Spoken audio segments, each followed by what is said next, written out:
नमस्कार। सिनेमा संवाद में आपका स्वागत है। मेरा नाम है अमिताभ। सत्य हिंदी पर सिनेमा से जुड़ी अपनी साप्ताहिक पेशकश में हम हर हफ्ते बात करते हैं सिनेमा से जुड़े तमाम पहलुओं के बारे में, क्योंकि हमारा मानना है कि सिनेमा सिर्फ मनोरंजन की चीज नहीं है।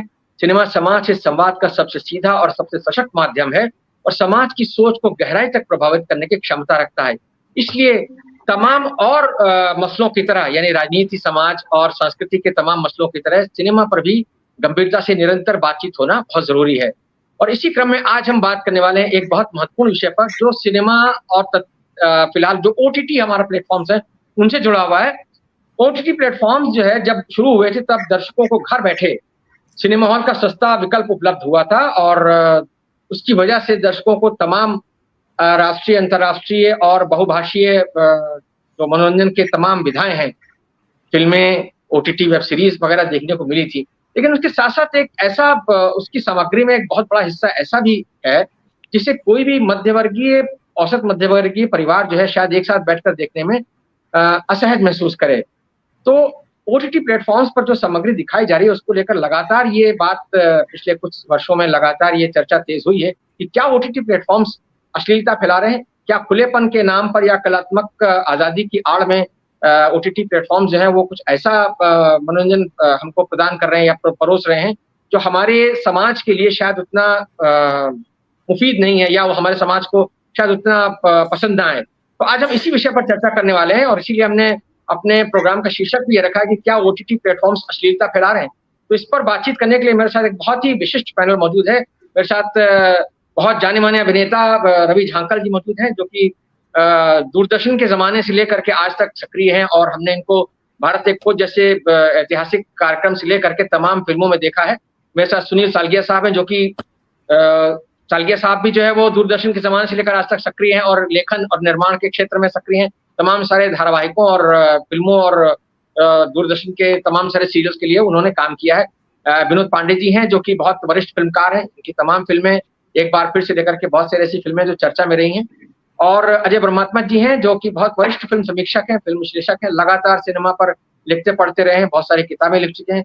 हमारे साथ धनंजय कुमार भी उम्मीद है शीघ्र ही जुड़ेंगे, जो कि फ़िल्म राइटर्स एसोसिएशन के स्क्रीन राइटर्स एसोसिएशन के सदस्य हैं और लेखन निर्देशन से जुड़े हुए हैं। आप सबका बहुत-बहुत स्वागत है। रवि जी, मैं कार्यक्रम की शुरुआत आपसे करना चाहता हूँ क्योंकि आपने अपनी 4 दशक से भी ज़्यादा की आपकी लंबी यात्रा है, शायद मेरा अनुमान है।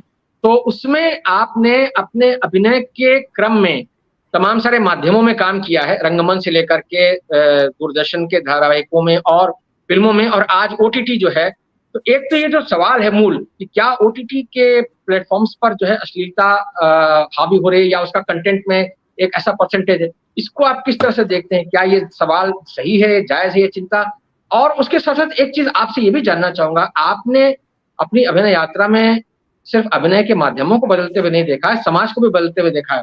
तो आज का समाज जो आप देख रहे हैं, तो उसकी चिंता जो है आज के इस परिप्रेक्ष्य में क्या आपको लगता है कि समाज की ये चिंता जायज़ है या ये कुछ ऐसी बात है जो शायद पहले ठीक हो पहले ज़्यादा सही थी, आज के आधुनिक समाज में थोड़ी चिंता जो है ये कुछ अप्रासंगिक सी लगती है?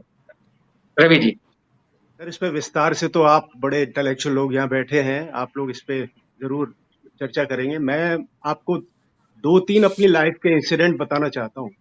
मैं जब नेशनल स्कूल ड्रामा में पहली बार गया और जब 7 बजे का हमारा योगा का सेशन होता था, तो जब मैं अपने उसमें फोयर था उसमें एंटर कर रहा था, तो सामने से मुझे नीना गुप्ता, जो मेरी सीनियर थी, वो आती हुई दिखी। उन्होंने ऐसा बनियान पहना हुआ था बिना उसके स्लीव के और एक उन्होंने शॉर्ट पहनी हुई थी। तो जब वो मेरे सामने से आ रही थी, तब जब मैं गया तो मुझे समझ में नहीं आया कि ये क्या हुआ, क्योंकि हम सिनेमा में ही देखा करते थे। अपने राज कपूर साहब की फिल्म हो गई या अपने कश्मीर की कली या इस तरह की जो फिल्में होती थी, जहां अगर हीरोइन बिकनी पहन लेती थी तो 2-2 3-3 बार जाके हम लोग वो फिल्में देखा करते थे। ये हमारा एक्सपीरियंस था। उसके बाद बवंडर एक फिल्म बनी, उसमें मुझे एक गाना था मेरे ऊपर, वो गाना गाते हुए मुझे उसमें वो गाना गाने के बाद एक मास्टरबेट का एक सीन मुझे करना था। उसके बाद अब जब ये ओटीटी आया, तो जब भी हमारे जैसे एक्टर जो लाइफ के अंदर सेंसिबल काम करते रहे और वही हमारी जर्नी है और वही हम आज भी पसंद करते हैं, आज भी मुझे अगर कोई इस तरह का काम करने के लिए कहता है तो मुझे 4 बार सोचना पड़ता है। मुझे समझ में नहीं आता ऐसा क्यों होता है, और मुझे ये भी समझ में नहीं आता है कि इसकी ज़रूरत क्या होती है। बहुत सारी फ़िल्में बनी हैं, हम पता नहीं, ये मतलब जितनी भी बाहर की जो फ़िल्में बनती हैं वो इतनी सेंसिबल कैसे बन जाती हैं। उसमें न तो कोई एट्रोसिटी दिखती है वो फ़िल्म का, या जो कंटेंट होता है उसका पार्ट होती हैं। टाइटैनिक देख लीजिए आप, गेम्स ऑफ थ्रोन्स देख लीजिए सीरीज़, उसमें मतलब कहीं भी सेक्सुअलिटी की कमी नहीं है। लेकिन इतना ब्यूटीफुल तरीके से उन्होंने अपनी बातों को कहा है कि आप वहाँ महसूस ही नहीं करते। हमारी सबसे बड़ी दिक्कत ये हो गई कि हम उनको मतलब बहुत ही खुल के चीज़ों को कहना शुरू कर दिया है हमने, और गाली-गलौच और मतलब विदाउट एनी रीज़न। मुझे बताएँ आप, एक एक्ट्रेस को अगर सारे कपड़े उतार के दिखा देंगे तो आगे उसके लिए क्या दिखाएँगे आप? और वो एक्ट्रेस क्या कर पाएगी जब ऐसा वो कर चुकी है तो? तो मेरे को ऐसा समझ में आता है कि इसका करेक्शन बहुत ज़रूरी है, जो भी हो रहा है। हालाँकि सरकार भी कह रही है कि इसके ऊपर कोई नियम लागू होंगे, लेकिन बिना किसी रीज़न के हम लोग इसका बखूबी से इस्तेमाल नहीं कर रहे हैं, मुझे लगता है। ज़्यादा इसमें एट्रोसिटी ज़्यादा दिखाने की कोशिश करते हैं हम, और वो हम जो लोगों को परोस रहे हैं, लोग आराम से देख रहे हैं उसको। मुझे लगता है ज़्यादा यूथ वो देखता है। आज देखिए, हम आराधना फ़िल्म थी, उसमें राजेश खन्ना की शादी शर्मिला टैगोर से शादी से पहले हो जाती है, और गाना था रात नशीली मस्त समा है, रूप तेरा आज मस्ताना। नशे में सारा जहां है, जी। हाय शराबी मौसम बहकाए। तो उस गाने से ही उन्होंने वो उस रिलेशनशिप को एस्टेब्लिश कर दिया था। और आज हम उन गानों को देखते हैं, मतलब इस तरह के गाने आप देखिए सोशल मीडिया के ऊपर, ज्यादा से ज्यादा गाने पुराने देखे जा रहे हैं। तो मुझे लगता है कहीं ना कहीं लोगों के जहन में ये जितना भी, मैं कूड़ा कचरा तो नहीं कहूंगा इसको, लेकिन ये एक जो अजब एट्रोसिटी फैलाने की कोशिश की जा रही है, इसके ऊपर थोड़ा चिंतन भी होना चाहिए, और थोड़ा थोड़ा रोक भी होनी चाहिए। ये कोई बहुत कोई अच्छी चीज नहीं है। मतलब कलाकार के लिए करने के लिए क्या बचा? अगर मैं अपने शरीर को दिखा करके अगर मैं अभिनय कर सकता हूं, तो फिर मेरे पास करने के लिए क्या बचा? मुझे लगता है ये एक जो शुरुआत हुई है, मुझे अच्छे से याद है जब ओटीटी प्लेटफॉर्म शुरू हुए थे, तो हम उसके एक फंक्शन में गए थे। आप मानेंगे, वहां कोई भी ऐसी अभिनेता या अभिनेत्री नहीं थी जिसको मैं जानता हूं। वो एक अलग ही पौध आई है कहीं से, और अभी धीरे धीरे हम सभी बॉलीवुड के लोग भी, हम सभी लोग उसमें धीरे धीरे शामिल होते जा रहे हैं। लेकिन मुझे लगता है इसके ऊपर, और आप देखिए टेलीविजन में भी, इवन इवन थिएटर में मतलब हम हाथ भी पकड़ते थे तो ऐसा लगता था कि हाथ पकड़ सकते हैं क्या? वाकई नहीं पकड़ पाते थे। आज देखिए थिएटर के अंदर किसिंग बड़ी कॉमन हो गई है, और मतलब वहां भी ये चीज धीरे धीरे पहुंच रही है। तो मुझे लगता है इस पे थोड़ा कॉशन होना बहुत जरूरी है। जो बनाते हैं उनको भी देखना पड़ेगा, और जो देखते हैं उनको भी देखना पड़ेगा। ऐसा क्या है जो हम नहीं देख सकते हैं? आज सोशल मीडिया पे आप कहीं भी जाइए, आपको क्या देखना है? हर चीज दिखती है, लेकिन क्रिएटिविटी के अंदर ऐसी चीज की क्या आवश्यकता है, मुझे तो समझ में नहीं आता। जी, रवि जी आपने बहुत महत्वपूर्ण सवाल उठाए। मैं विनोद जी आपके पास आता हूं, क्योंकि रवि जी ने एक जो सवाल उठाया कि साहब ये पहले जैसे उन्होंने राजेश खन्ना की फिल्म का उदाहरण दिया कि उस गाने के माध्यम से उन्होंने सारी एक सेंसुअलिटी सब कुछ दिखा दिया था, उसमें बिना कुछ दिखाए बहुत कुछ बता दिया गया था, और दर्शक जो है उसका आनंद भी लेता रहा। उसमें कहीं भी कोई ऐसी बात नहीं थी जिससे किसी को देखते हुए कोई असहज महसूस करे या अनकंफर्टेबल महसूस करे। तो आपसे मैं जानना चाहूंगा, आप एक बहुत मंजे हुए फिल्मकार रहे हैं और आपने बोल्ड थीम्स को भी चुना है, तो जो ये बोल्डनेस है वो कब ऑब्सनिटी में बदल जाती है? या क्या उसका जो ये सारा का सारा मामला क्या प्रेजेंटेशन का है, या ये कहीं लोगों की सोच का मसला है? विनोद जी। अमिताभ, तुमने खुद ही शब्द इस्तेमाल किए, ये क्या प्रेजेंटेशन का मामला है या सोच का मामला है। मैं बड़े स्वतंत्र विचारधारा वाला व्यक्ति रहा हूँ। मेरी फिल्में भी जब मैंने बनाई हैं, मैंने अपने आप को एक परिधि दी ज़रूर है, पर वो परिधि बहुत रिस्ट्रिक्टिव परिधि नहीं रही, because I believe in that. But at the same time there is, Ravi ने कहीं अपनी बात में ये भी कहा था, it depends how you present. तुमने कहा था हाउ यू प्रेजेंट। मैं बताऊंगा, एक दफे मेरे राम गोपाल वर्मा से मौका मिला मिलने का। उसने मुझे बुलाया just to express his happiness about after seeing my film called Sins. बीच के एक हमारे दोस्त थे दोनों के बीच में, तो उसने कहा कि Ramu wants to meet you. मैं गया तो he said a very beautiful thing कि विनोद, तुम्हारी फिल्म से मुझे ये लगा, and which I once Mahesh Bhatt also told me, कि भाई एक जो फिल्म कब एक सीन में कब वल्गैरिटी आ जाती है और कब वल्गैरिटी नहीं रहती, वो इंसिडेंस ऑफ लाइट पर डिपेंड करती है। लाइट किस तरह से पड़ रही है, लाइट किधर से पड़ रही है, और एम्फेसिस क्या है। बिकॉज बड़ा सिंपल है, emphasis is emotion, then even the physicality is part of the emotion, and physicality can not become president. Hindi में कहता हूँ वो मेन चीज नहीं हो सकती। एक तो without emotion physicality is bound to be towards pornography, वो जाएगी उस तरफ, पोर्नोग्राफी की तरफ हर हालत में जाएगी, अगर आप सिर्फ शारीरिक बातों में रखेंगे। सिंस का मैंने जिक्र किया तो मैं एक बात का और जिक्र करना चाहूँगा, आप लोगों ने शायद देखी हो ना देखी हो, वो अंग्रेजी में है, शाहीन आहूजा उसमें एक्टर था। ये फिल्म एडवाइजरी बोर्ड में जाना पड़ गया इसको, क्योंकि सेंसर बोर्ड ने जो कुछ, सेंसर ने काफ़ी चीज़ें छोड़ दी थी, लेकिन फिर भी कुछ चीज़ें ऐसी थी जिन पर मुझे आपत्ति थी, मैं इसके लिए तैयार नहीं था। तो फिल्म एडवाइजरी बोर्ड में गई। फिल्म एडवाइजरी बोर्ड दिल्ली में बैठता है, वो फिल्म को एक साथ देखते हैं और उठते नहीं है वहाँ से। उन्हें अगर नाश्ता पानी भी दिया जाता है वहीं दिया जाता। तो हम बाहर, हमने लंच का उनका इंतजाम किया था, लेकिन हम इंतजार कर रहे थे, काफ़ी देर में ख़त्म हुई। और फिल्म एडवाइजरी बोर्ड में 3 लोग थे। जो चेयरमैन थी, चेयरपर्सन, वो हाई कोर्ट की फॉर्मर जज थी, एक महिला थी। दूसरी विमेंस बॉडी की चेयरपर्सन थी, वो भी महिला थी। और तीसरे JNU के एक प्रोफेसर थे, वो शायद उनका ताल्लुक शायद वो अभी भी है, शायद मैं नाम नहीं लेना चाहूँगा। तो अजीब इत्तेफाक हुआ कि जब ये लोग बाहर आए और बैठे, मैंने नमस्कार वगैरह किया, तो चेयरपर्सन स्ट्रेट अवे बोली, what a beautiful film you have made Vinod ji, beautiful film. और फिर बोले, आप क्यों, सेंसर ने सब तो पास किया हुआ है, आपको प्रॉब्लम क्या है? मैंने कहा, मैडम ये कुछ एक चीज़ें मैंने बताई, दिस इज माय सबमिशन, जो कि मैंने एक एफिडेविट के तौर पे भी दिया था। तो उन्होंने नोट किया कि ठीक है, डिस्कस करते हैं। अब जो फिल्म सेंसर बोर्ड या फिल्म सर्टिफिकेशन बोर्ड के जो रीजनल ऑफिसर होते हैं, उनको आना पड़ता है उसमें, he comes as a defendant.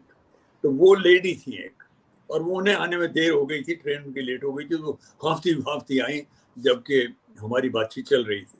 वो आई, सामने बैठी, यकीन मानिए, मैं सच कह रहा हूँ, ये जो चेयरपर्सन थी वो एकदम उनके ऊपर बिगड़ गई।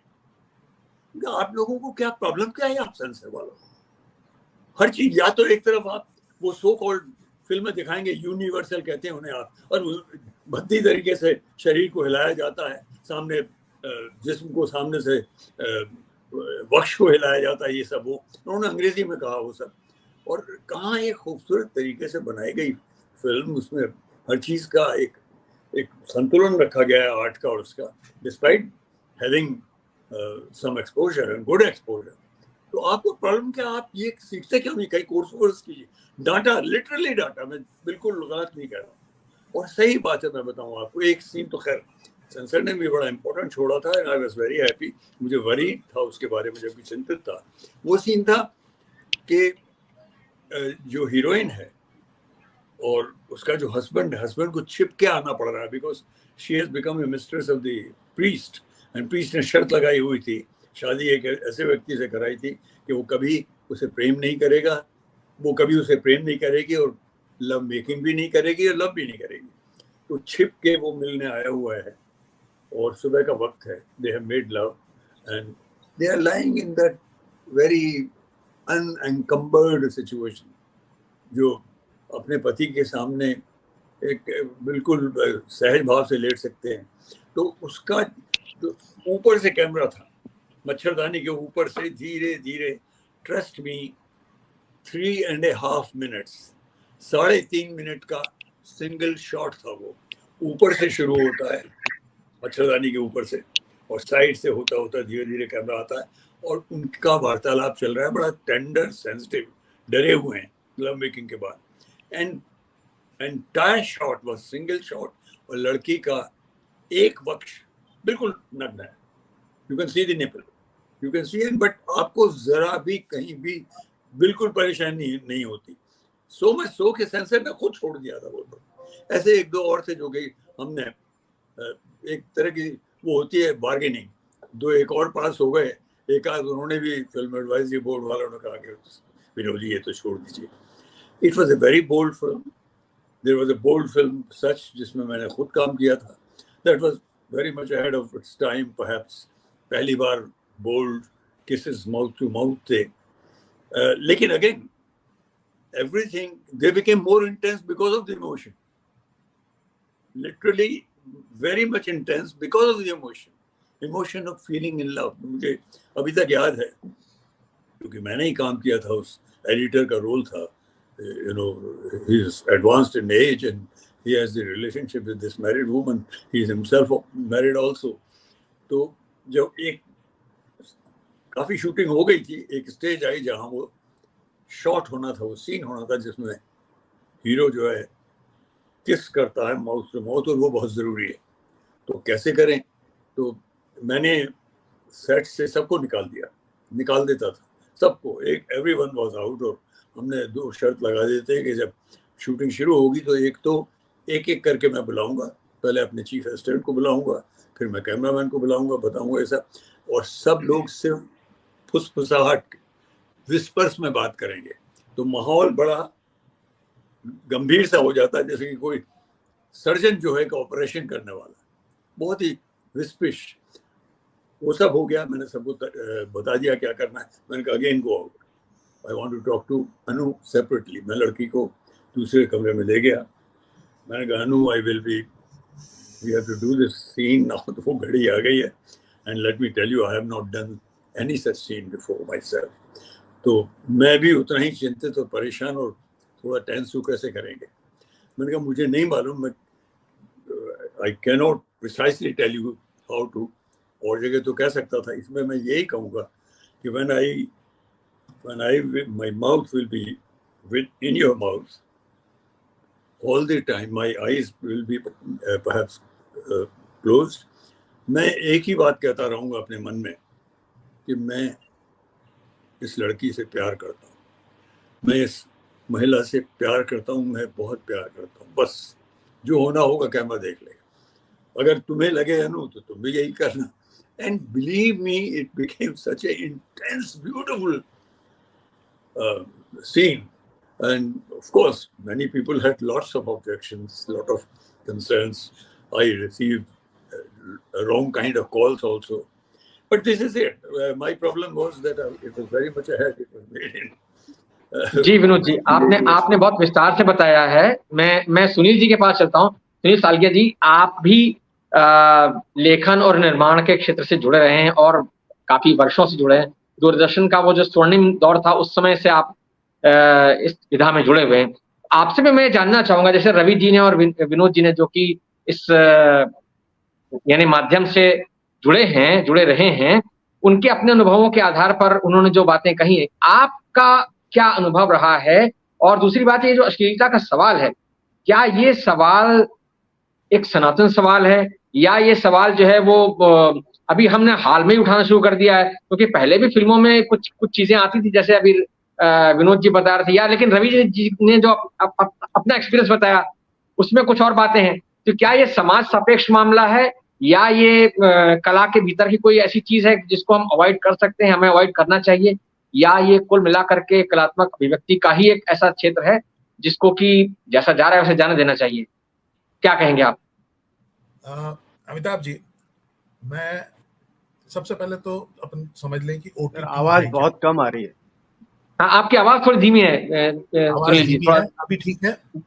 हाँ, बेहतर है जी, बेहतर। सबसे पहले तो हम ये समझ लें कि ओटीटी क्या है। ओवर द टॉप अब जिसका नाम ही ओवर द टॉप है तो वो थोड़ा सा ओवर द टॉप तो होगा ही होगा। टेलीविजन जब शुरू हुआ, दूरदर्शन का अपना एक दायरा था, दूरदर्शन के अपने नियम थे, और घर में जो कंटेंट जा रहा है वो कंटेंट के ऊपर एक सीमाएं थी, निर्धारित सीमाएं थी दूरदर्शन की अपनी। वैसे ही सिनेमा में हमेशा से कुछ न कुछ सीमाएं निर्धारित की गई सेंसर बोर्ड के द्वारा। लेकिन हमें ये भी देखना होगा कि ये सीमाएं हम किस आधार पे कर रहे हैं, क्योंकि हिंदुस्तान की अगर हम भौगोलिक परिस्थिति देखें तो हर 100 किलोमीटर पे भाषा बदलती है, संस्कृति बदल जाती है, पहनावा बदल जाता है, लोगों की सोच भी बदल जाती है। छोटे शहर, गांव, फिर बड़ा शहर, फिर बड़ा शहर, महानगर, अब इन सब में अलग अलग तरह की सोच के लोग रहते हैं। जैसे अभी रवि जी ने ही बताया कि जब वो एनएसडी में पहली बार गए और नीना जी को जब उन्होंने देखा तो एक कल्चरल शॉक था उनके लिए, शायद वो, है ना। तो वो कल्चरल शॉक जो है वो आज अगर हम कोई छोटे शहर से मुंबई शहर आए और लोखंडवाला कॉम्प्लेक्स में शाम को घूमने निकल जाए तो उसके लिए वो कल्चरल शॉक होगा, जो पहनावा यहाँ पे आम तौर पे लोगों का होता है। तो ये हमें इसको भी देखना होगा कि हम किस नजर से देख रहे हैं। क्या अब हिंदुस्तान के लिए अगर तय करना है हमें कि ये कंटेंट जो है वो अश्लील है या ये कंटेंट में न्यूडिटी है या नहीं है, वो कैसे तय करेंगे? तो उसकी परिभाषा हमें ये देखनी होगी कि आम तौर पे लोगों के, आम तौर पे हमारे समाज में क्या चीज एक्सेप्टेबल है और क्या चीज नहीं। आदिवासी समाज में तो मतलब वस्त्र ही नहीं होते और उसके बाद उसे अश्लील नहीं कहा जाता है। मैं आपको एक उदाहरण देना चाहूंगा कि मैंने एक डॉक्यूमेंट्री की थी, और डॉक्यूमेंट्री की तो वो डॉक्यूमेंट्री थी जैन रिलीजन पर। अब वो जैन रिलीजन पर मैं डॉक्यूमेंट्री कर रहा हूँ और वहां पर मैं दिखा रहा हूँ कि दिगंबर मुनि होते हैं और दिगंबर मुनि वस्त्र नहीं पहनते, और वो दिगंबर मुनि के साथ मैंने पूरा शूटिंग किया है। तो लोग उनकी पूजा भी कर रहे हैं, उनके आसपास महिलाएं भी घूम रही है, चरण भी छू रहे हैं लोग, और वो नग्न है, दिगंबर है। सेंसर बोर्ड को बड़ी प्रॉब्लम हो गई, सेंसर बोर्ड ने उसे रिजेक्ट कर दिया कि आप ये न्यूडिटी वाले शॉट नहीं दिखा सकते, इसमें न्यूडिटी है। अब मैंने कहा ये कल्चर है, वो सड़क पे घूमते हैं हिंदुस्तान में, हमारे कल्चर का पार्ट है वो। अब आप उनको कैसे कह सकते हैं कि ये नग्नता है ही है, और इसको आप रिजेक्ट कैसे कर सकते हैं? ये, और मेरी फिल्म का बेस ही वही है, डॉक्यूमेंट्री वही है मेरी, की मैं बात कर रहा हूँ जैनिज्म की। बहस हुई, अल्टीमेटली मुझे फिर वापस उसको जाके रिव्यू कमेटी में डालना पड़ा, और वहां जाके मैं सेंसर बोर्ड के चेयरमैन से मिला, उनको बात समझाई, तब कहीं उन्हें लगा कि हाँ नहीं ये बात तो ठीक बोल रहे हो, क्योंकि वहां सेंसर बोर्ड में जो लोग बैठे हैं उन्होंने अपना एक सोच तय कर लिया और वो रिजेक्ट कर दिया। तो ये एक बड़ा इशू है कि कौन तय करेगा ये कि क्या न्यूडिटी है और क्या नहीं है, क्योंकि सेंसर बोर्ड, अब मुझे तो पहली बात तो ये सेंसर बोर्ड का समझ ही नहीं आता कि सेंसर बोर्ड की जरूरत क्या है, क्योंकि सिनेमा हॉल के लिए सेंसर बोर्ड की जरूरत नहीं होना चाहिए मेरे हिसाब से। सिनेमा हॉल में जहां मैं टिकट लेके जा रहा हूं, अगर बाहर ही लिखा है कि 12 वर्ष से अधिक आयु के लोग प्रवेश करें या 18 वर्ष से अधिक आयु के लोग प्रवेश करें, तो वो एडल्ट हैं, उनको वो टिकट खरीद के अपनी मर्जी से वो देखने जाना चाहते हैं जो कंटेंट है, तो उनके लिए क्यों सेंसर होना चाहिए? हाँ, टीवी पे सेंसर होना जो घरों में आ रहा है डायरेक्टली, बल्कि वहां शायद थोड़ी सी सेंसरशिप की जरूरत है, बट वो सेंसरशिप भी कोई तय कौन करेगा? ये सेल्फ सेंसरशिप सबसे पहले तो निर्माताओं को करनी चाहिए, क्योंकि जैसे विनोद जी ने बताया कि वो अपने फिल्मों में हम एक बोल्ड थीम को लेके चलते थे, लेकिन उसका प्रेजेंटेशन का तरीका जो है वो वल्गर नहीं होता था। तो यही बात है कि आप प्रेजेंटेशन, भले बोल्ड थीम है, लेकिन उस बोल्ड थीम का प्रेजेंटेशन का तरीका जो है अगर वो वल्गर नहीं है तो वल्गर नहीं है, और उसी को अगर वल्गर सोच से किया जाए, क्योंकि मैं एक परिवार से आता हूं जहां हम लोगों का व्यवसाय फिल्मों का रहा है, और मेरे फादर फिल्म डिस्ट्रीब्यूटर थे, हमारे सिनेमा हॉल हुआ करते थे, तो हम जानते हैं कि ये किस तरह से ये पूरा सिस्टम वर्क करता था। वहाँ ये होता था कि जब डिस्ट्रीब्यूटर्स की मीटिंग होती थी और हम ट्रायल देखने जाते थे अक्सर, तो वहाँ वो मेकर से कहा जाता था कि भाई वो हमारे यहाँ थोड़ा सा ग्वालियर इलाके में थोड़ा एक्शन ज्यादा चलता है, तो फिल्म में थोड़ा सा वो एक्शन ज्यादा थोड़ा सा डाल दो। और पंजाब का कोई एक आता था तो बोलता है यार एक आधा तो मतलब रेप सीन तो होना ही चाहिए यार पिक्चर में। तो ये डिमांड इस तरह से होती थी, फिल्म मेकर बेचारा परेशान कि मुझे डिस्ट्रीब्यूटर को फिल्म बेचनी है और उसमें मुझे रेप सीन डालना, मेरी फिल्म की डिमांड नहीं है लेकिन मुझे रेप सीन डालना है। तो अब ये कमर्शियल भी तो तय करते हैं कई बार। तो आज मुझे लगता है कि ओटीटी की प्रॉब्लम ये हो गई है कि वो अभी तक ये समझ नहीं पा रहे हैं कि बिकेगा क्या।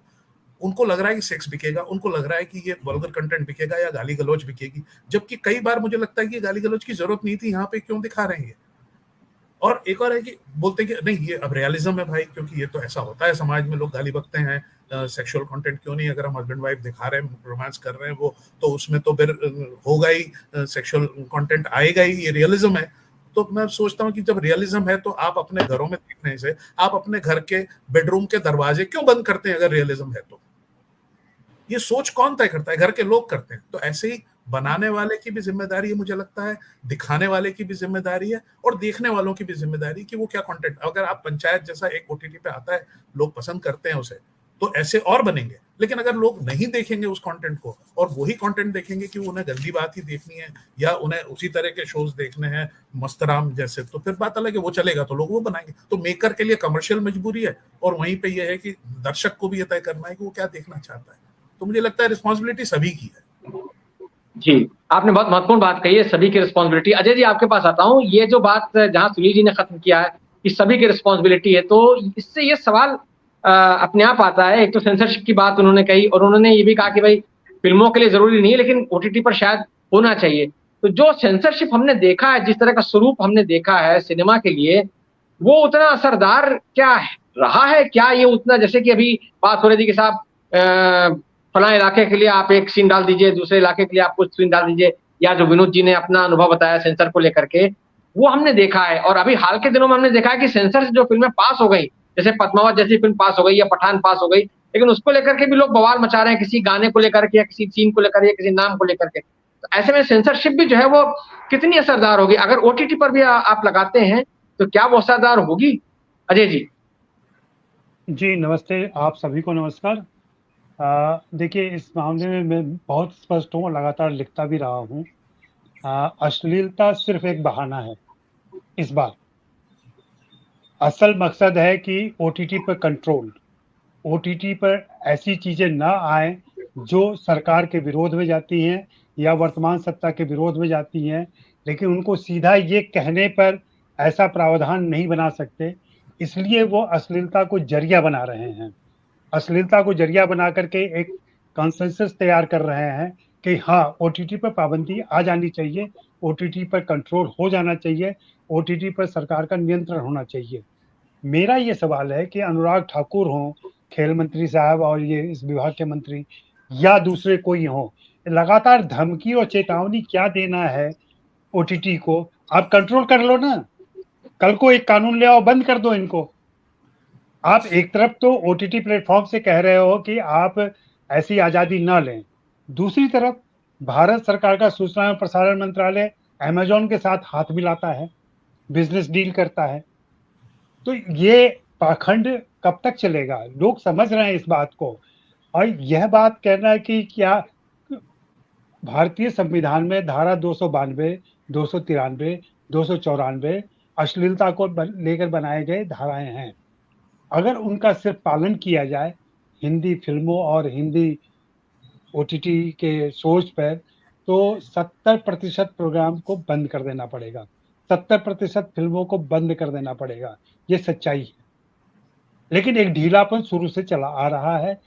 जो ताकतवर होता है, जो प्रभावशाली होता है फिल्मों में, वो सब कुछ दिखा लेता है, या फिर विनोद पांडे जैसा व्यक्ति हो जो समझा सके उनको पर्सनल डील में, तो भी अपनी फिल्में निकाल ले जाता है। यहाँ मरते हैं सामान्य किस्म के फिल्म निर्देशक और वैसे निर्देशक जो लालचवश, जो किसी कमाई के चक्कर में ऐसी चीजें डालते हैं फिल्मों के अंदर, जिनके पास कोई सौंदर्य बोध नहीं है, जिनके पास कोई सौंदर्य दृष्टि नहीं है, उनके पास यह एक आकर्षण है दर्शकों को खींचने का सिनेमा घरों में। हम सभी जानते हैं, आपने भी सुना होगा, हमने चर्चा भी की थी बी और सी ग्रेड की फिल्मों को लेकर के। कस्बों में, छोटे शहरों में, स्टेशन के पास के थिएटर में नॉर्मल फिल्मों के बीच में ब्लू फिल्में घुसा दी जाती थी, सी ग्रेड की फिल्में घुसा दी जाती थी, और लोग देखते थे, मजा लेते थे। तो ये सारा सिलसिला तो चलता रहा है। ये पाखंड है केवल कि अश्लीलता को बंद कर दो। अश्लीलता है क्या? अश्लीलता को परिभाषित कौन करेगा? आपके लिए जो अश्लीलता है, मेरे लिए वो नॉर्मल बात हो सकती है। जैसे कि अभी एक आज सुबह ही मैं पार्क में घूम रहा था, 2 जवान लड़कियां शॉर्ट्स और स्पोर्ट्स ब्रा पहन के अपना एक्सरसाइज कर रही थी। 2 प्रौढ़ किस्म के व्यक्ति जो मुझसे थोड़े छोटे थे, वो लगातार उनको घूरते जा रहे थे। वो घूम रहे थे लेकिन उनकी निगाह पीछे की तरफ थी, उनकी तरफ। अब उनको लग रहा होगा कि ये अश्लील हरकतें कर रही हैं लड़कियां, इनको ऐसे कपड़े में यहाँ नहीं होना चाहिए, सार्वजनिक पार्क में नहीं होना चाहिए, जबकि वो फुल्ली अपने एक्सरसाइज को एंजॉय कर रही हैं वो, और कहीं से भी अश्लील नहीं है। और ये आप मुंबई का किस्सा बता रहे हैं शायद? जी, मुंबई का किस्सा बता रहा हूँ आज मैं, जो कि काफी खुला शहर माना जाता है। जी जी। तो सोचिए कानपुर और उज्जैन जैसी जगहों पर क्या होगा। नहीं तो वही दिक्कत ये है कि हमने जो अश्लीलता की परिभाषा घसी, या जो विक्टोरियन एज के बाद से आया कि अश्लील क्या है, हम तो खुले जब बताते हैं कि कामसूत्रा का जिस व्यक्ति ने ट्रांसलेशन किया था, वह जब ट्रांसलेशन इंग्लैंड में छपा तो ट्रांसलेटर ने अपना नाम नहीं दिया। इसलिए नहीं दिया कि उस पर केस हो सकता है, वो मुकदमे में फंस सकता है, उसको सजा दी जा सकती है। जब कामसूत्रा अंग्रेजी में पॉपुलर हो गया, तब जाके उस अनुवादक ने कहा कि भाई ये तो अनुवाद मैंने किया था, उस व्यक्ति का नाम था रिचर्ड बर्टन, जो कामसूत्र को लेकर के पश्चिम में जाता है। तो वहां भी ऐसे चीजें चल रही थी, यहाँ भी ऐसी चल रही है। हमें देखना होगा कि वास्तव में हम 18 साल से अधिक उम्र के जो हम नेता चुन सकते हैं अपना, तो हम अपनी फिल्में क्यों नहीं चुन सकते? और दूसरे जो लोग कहते हैं कि हम घर परिवार के साथ ये शो नहीं दे सकते, भाई किसने कहा है कि घर परिवार के साथ बैठ के हर शो देखिए? उसमें लिखा हुआ है ना कि 18 साल से कम उम्र के लोग ना देखें। तो अब 18 साल से कम उम्र के बच्चे को बिठाकर क्यों शो दिखाना चाह रहे हैं? गलती आपकी भी है ना, आपने अपने बच्चों को इस ढंग से ट्रेन नहीं किया कि उनको क्या देखना है क्या नहीं देखना है। आज छोटे बच्चे के हाथ में आपने मोबाइल दे दिया है, मोबाइल में वो बटन दबा रहा है, बटन दबाते दबाते हो सकता है कहीं वो ऐसे पोर्नो साइट पर चला जाए, कोई कंट्रोल नहीं है हमारे पास। और फिर भी हम ओटीटी पे अश्लीलता ना हो, ओटीटी पे ये ना हो, ओटीटी पे वो ना हो। फिल्मों में सब चलता है, फिल्मों में सब जायज है, ओटीटी पर ना हो फिलहाल, क्योंकि ओटीटी नया माध्यम है, ओटीटी स्ट्रॉन्ग माध्यम है। हाँ, मैं आपकी इस बात से सहमत हूँ कि जो लोग नासमझ हैं, जो लोग इन चीजों की खूबियों और अच्छाइयों को नहीं समझते हैं, जो इसका दुरुपयोग कर रहे हैं, उन पर कैसे पाबंदी लगाई जाए उस कंटेंट पर। तो मेरा जवाब यही होगा कि दर्शक ही पाबंदी लगाएंगे, दर्शक ऐसे घटिया शो नहीं देखेंगे। मुझे एक एक्टर मिले थे, उन्होंने कहा कि भाई मुझे एक टीवी शो मिला, ऐसे ही ओटीटी का एक शो मिला, उसमें बताया गया कि आपका सीन जो ओपन होता है उसमें आप बिस्तर पर नंगे लेटे हुए हैं, एक टॉवल सिर्फ आपके नितंब पर पड़ा हुआ है, और फिल्म शुरू होती है और अचानक तौलिया खींचा जाता है, हाँ, और उसके बाद कट टू हीरोइन पे चली जाती है फिर। उन्होंने कहा भाई ऐसी क्या जरूरत है इसको, मेरे चादर दे दो ना, टॉवल क्यों दे रहे हो? चादर खींचते हुए दिखा दो। नहीं, लेकिन उनको टॉवल दिखाना था, क्योंकि जो हीरो है या जो फिल्म पुरुष किरदार है उसकी भी जांघें दिखे, उसका खाली बदन दिखे, उसका नितंब दिखे, ये सारी चीजें करनी थी उनको। तो ऐसे भी निर्देशक हैं, लेकिन उस कलाकार की बात पे मैं उसको बधाई दूंगा कि उसने मना कर दिया कि नहीं मैं ये सीन नहीं करूंगा, आप दूसरे हिसाब से सीन को लिखिए। तो ये बहुत सारी चीजें एक दूसरे से मिली हुई है, जैसे कि रवि जी ने कहा, रवि झाकल जी ने, कि भैया ऐसी समस्याएं आती हैं कलाकारों के साथ, तो बहुत ज्यादा आती है। कलाकार न चाहते हुए कई बार कई चीजों को करता है, मजबूर है क्योंकि उसने काम हाथ में लिया हुआ है। लेकिन अब वही सौंदर्य बोध वाली बात यहाँ फाइनली आती है। मैं तो कहूंगा कि ये सब बेफजूल की बहस है, अश्लीलता वाली बहस। फिर से मैं इंगित कर रहा हूँ कि ये बहाना सिर्फ अंकुश लगाने का है ओटीटी पर, और कमजोर सॉफ्ट टारगेट मिला है उनको, अश्लीलता, जिससे सभी सहमत हो जाएंगे। इस परवर्टेड और सेक्सुअली स्टार्व्ड सोसाइटी में ये बात बहुत लोगों को अच्छी लगती है कि पर्दे पर सब कुछ अश्लील हो रहा है। बोल्ड के नाम पर बोल्डनेस क्या होती है, बोल्डनेस के बारे में एक अभिनेत्री ने बहुत अच्छा कहा, कोई भी बोल्ड चरित्र वही होता है जो लड़की अपना डिसीजन खुद ले सके, वह बोल्ड चरित्र है। शरीर दिखाने से या शरीर के कपड़े उतारने से कोई बोल्ड नहीं होता। जी, मैं एक बात अजय भाई की बात से एक बात जोड़ना चाहता हूँ, या इनसे पूछना चाहता हूँ कि जो सिनेमा है, सिनेमा में अभी भी एक रेगुलरिटी, मतलब कहीं ना कहीं एक उसको, मतलब एक लेवल के बाद उसको रोका जाता है, या एडल्ट फिल्म की तरह से उसको बताया जाता है। लेकिन जो ओटीटी प्लेटफॉर्म है, मुझे लगता है ओटीटी प्लेटफॉर्म में सिर्फ एक ही सीमा बची है कि जब जब रात को या कभी भी हस्बैंड वाइफ अपने कमरे के अंदर न्यूड होकर के सेक्स करते हैं, बस वही एक सीमा बाकी है ओटीटी पे जो मैंने कम देखी है। मुझे लगता है शायद सिनेमा अभी भी कहीं ना कहीं कंट्रोल किया जा रहा है, लेकिन ओटीटी पे कोई कंट्रोल नहीं है। मतलब सेक्सुअलिटी का कोई ऐसा इश्यू नहीं है, लेकिन कंट्रोल तो होना बहुत जरूरी है। मैं अजय जी से जानना चाहता हूं, अगर मेरा बेटा 14 साल का है, ओटीटी पे तो कोई रुकावट नहीं है, वो सब देख लेता है जो आप कहते हैं 18 साल के बंदे को देखना चाहिए, तो वहां तो कोई हमारा कंट्रोल नहीं है। तो बिना कंट्रोल के क्या मतलब इस समस्या का कोई समाधान हो सकता है क्या? क्योंकि ये तो मतलब अभी तो ये तो शुरुआत क्या, अभी तो ये फैलता जा रहा है। अभी एक कहीं ना कहीं एक ऐसा लेवल आ जाएगा जहां लोग मतलब देखना पसंद नहीं करेंगे, बिकॉज क्या रह जाएगा देखने के लिए? और साल भर बाद ऐसी क्या चीज होगी जो हम नहीं देख पाए हैं ओटीटी पे? I think, allow me to please come in. I think Ravi तुमने खुद कह दिया है, see, thermostat will be with people themselves. वो खुद अपना थर्मोस्टेट ढूंढ लेंगे और वो अपने आप रोक देंगे। एक चीज बड़ी इंपॉर्टेंट है ओटीटी वगैरह के लिए, देखिए, and I often used to say this, एक होती है ब्रॉडकास्टिंग, एक होती है नैरोकास्टिंग। ब्रॉडकास्टिंग ये टेलीविजन वगैरह, narrowcasting kind of a thing is OTT. हम पे ये जो मोबाइल है इस पे हम कॉन्फ्रेंस कर रहे हैं राइट नाउ, तो ओटीटी इज इंडिविजुअल इंस्ट्रूमेंट, एक आदमी का अपना, this is the niche audience now, single person can watch without any embarrassment with anyone else. उसे अजय ने बड़ी कमाल की बात कही है, यार आप अपने ऊपर इतना कंट्रोल नहीं लगाना चाहते कि अगर उसमें लिखा हुआ 18 से कम का नहीं और आप ड्राइंग रूम में बैठ के